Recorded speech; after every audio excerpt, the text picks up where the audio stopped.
Hi செல்லக்குட்டீஸ், வாங்க mini vlog டே 3 பார்ப்போம். Evening வந்து ரொட்டீன் கிளம்பியாச்சு. நலங்கு மாவு வந்து போய் அரைச்சிட்டு வரலாம் அப்படின்னு சொல்லிட்டு கிளம்பிட்டோம். சும்மா ஒரு லைட்டாக வந்து ஒரு மாதிரி வீட்டுள்ளே இருந்து ஒரு மாதிரி இருக்கா. ஸோ நானும் தாரிக்காவும் வந்து அவங்க அப்பா கூட வந்து கிளம்பிட்டோம். ஜாலியாக ஒரு ஈவினிங் ட்ரிப் மாதிரி. யாருக்கெல்லாம் வந்து நலங்கு மாவு வேணுமோ கீழே கமெண்ட் பாக்ஸில் கமெண்ட் பண்ணுங்கள்.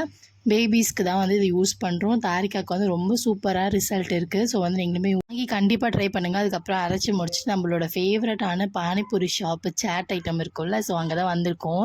ரொம்ப ரொம்ப ரொம்ப நல்லாச்சு பானிபூரி சாப்பிட்டு. ஸோ வந்து பானிபூரி சாப்பிட்டோம். அதுக்கப்புறம் வந்து வடா பாவ் வந்து வாங்கி சாப்பிட்டோம். செம்ம காரமாக இருந்துச்சு, செம்ம எம்மியாக இருந்துச்சு. ரொம்ப நாள் கழித்து சாப்பிட்றதுனால நல்லா சாப்பிட்டு முடிச்சுட்டு வீட்டுக்கு வந்தோம். வீட்டுக்கு வந்துட்டு நிறைய பேக்கிங் ஒர்க் இருந்துச்சு நாளைக்கு கொரியர் பண்ணுறதுக்கு. ஸோ வந்து ஃப்ரெஷ்ஷான ஏபிசி மால்ட் வந்து போட்டிருக்கோம். பேட்சஸ் வேணும்னா வாங்கிக்கோங்க. நலங்கு மாவும் பேக் பண்ணியாச்சு. பீட்ரூட் ஃபேஸ் பேக்கும் வந்து ரெடி பண்ணி பேக் பண்ணி வச்சாச்சு. ஸோ வந்து பேக்கிங் ஒர்க் நைட் நடந்தது. காலைல வந்து கொரியர் பண்ணிடலாம். உங்களுக்கு வேணால் நீங்களுமே ஆர்டர் பண்ணிக்கோங்க. Love you all.